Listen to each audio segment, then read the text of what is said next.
Selamat sore semuanya, selamat datang di podcast kami, podcast kelompok 3. Hari ini kami akan membahas satu topik yang menarik, yaitu tentang AI atau Artificial Intelligence. Saat ini saya mengundang beberapa narasumber yang sangat berpengalaman dan memiliki pengetahuan yang luas tentang AI. Di sini AI sendiri merupakan eh, kecerdasan buatnya untuk membantu kegiatan sehari-hari. Namun saat ini AI menjadi isu hangat karena banyak pro kontra dalam penggunaan AI terutama di bidang pendidikan. Jadi sebelumnya mungkin alangkah lebih baiknya kalau kita bahas dulu ya, apa sih itu AI dan apa sih hubungannya dengan pendidikan? Mengapa ini menjadi isu hangat? Bagaimana saya ingin mengetahui pendapat dari Pak Vela. Silakan Pak Vela, apa sih itu AI dan apa hubungannya dengan pendidikan? Oke, terima kasih Bu Wiwit atas kesempatannya. Nah, di sini mungkin saya akan menjelaskan ke teman-teman, nah apa itu AI. Jadi, kalau secara singkat, AI itu adalah Artificial Intelligence atau kecerdasan buatan. Dia ini, kecerdasan buatan ini lebih advance atau lebih hebat daripada search engine ya, yang biasa kita tahu. Kalau search engine kan untuk nyari, nah kalau AI ini kita bisa menanya langsung.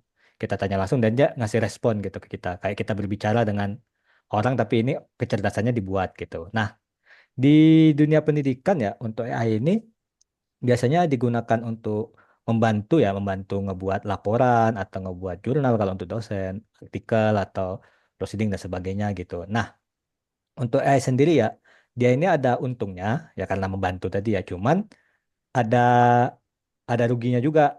Kenapa? Karena bukan bukan lebih rugi tapi lebih ke keresahan karena dia ini kebanyakan orang menggunakannya secara berlebihan gitu. Berlebihan kenapa?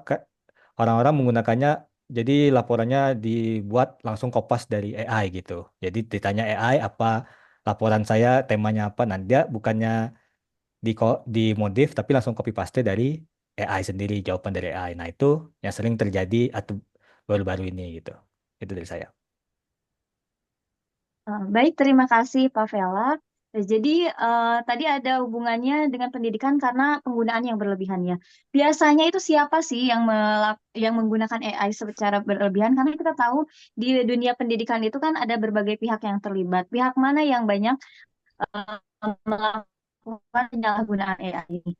Mungkin Bu Ratna bisa menyampaikan pandangannya. Terima kasih Bu Wiwit. Untuk pihak-pihak yang bisa memanfaatkan AI ini di lingkungan pendidikan tinggi atau universitas, yang pertama adalah mahasiswa, berdasarkan daripada mereka tuntutan tugas mereka dari dosen, entah bagaimana mereka harus membuat literatur review atau bagaimana mereka dituntut untuk berargumen terkait case method tertentu.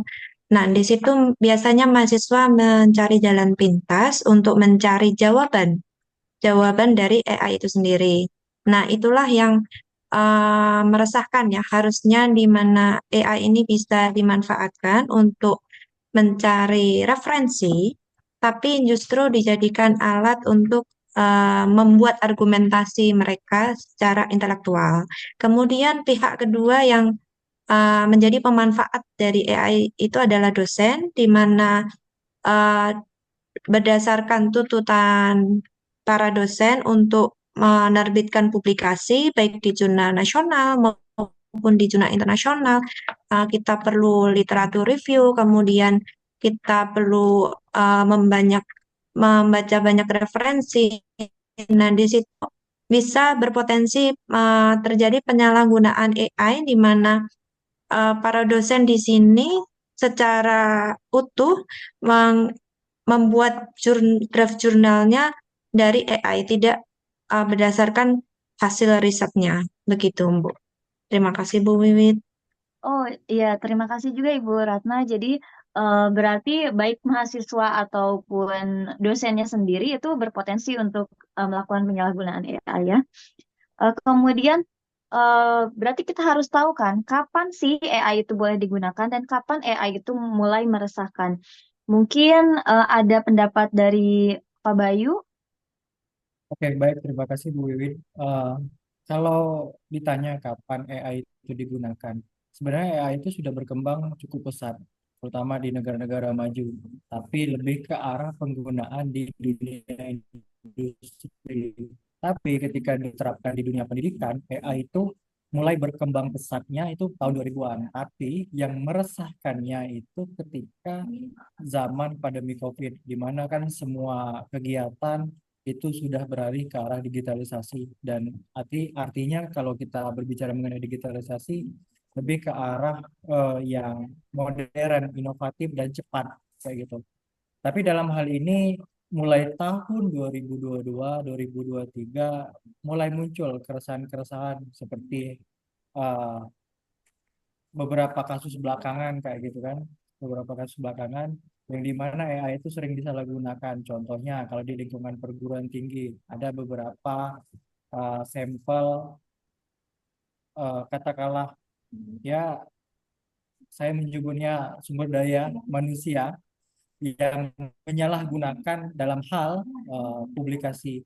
Sebenarnya kita kita dapat memanfaatkan lebih baik AI itu, tapi jangan serta merta kita harus, tapi serta tidak serta merta kita harus semuanya kita adaptasi dari AI. Perlu adanya filterisasi juga dari AI itu. Jadi kalau ditanya kapan meresahkannya, ya ketika mulai terjadinya pandemi COVID.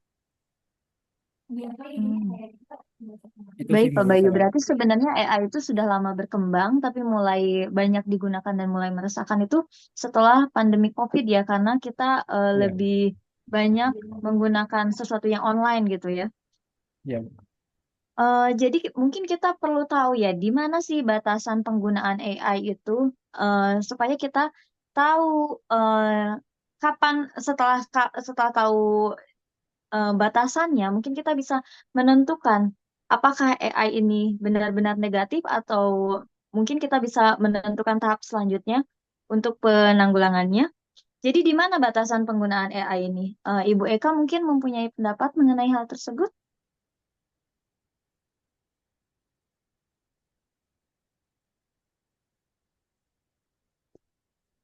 Maaf, Ibu Eka, apakah ada? Ya, Masih mute. terima kasih Bu Wiwit untuk pertanyaannya. Mungkin di awal kita harus garis bawahi terlebih dahulu bahwa AI ini sifatnya membantu kita dalam proses pendidikan lebih produktif ya, bukan untuk menggantikannya. Nah, untuk AI sendiri dalam dunia pendidikan ini perlu ada batas-batasannya, terutama di bagian-bagian yang berkaitan dengan penulisan ilmiah gitu ya. Terus integritas akademik sama proses penilaian mungkin ya. Nah, penetapan ini eh, penting untuk dilakukan agar apa namanya agar AI ini dapat mendukung cara-cara pembelajaran juga apa menghindari adanya plagiarisme. Misalnya AI itu telah digunakan untuk menghasilkan teks otomatis gitu ya atau membantu dalam proses penulisan akademis. Nah, gimana caranya AI ini membantu mahasiswa dalam merumuskan ide bukan menghasilkan karya ilmiah yang tidak asli. Mungkin seperti itu, Bu. Terima kasih Bu Eka.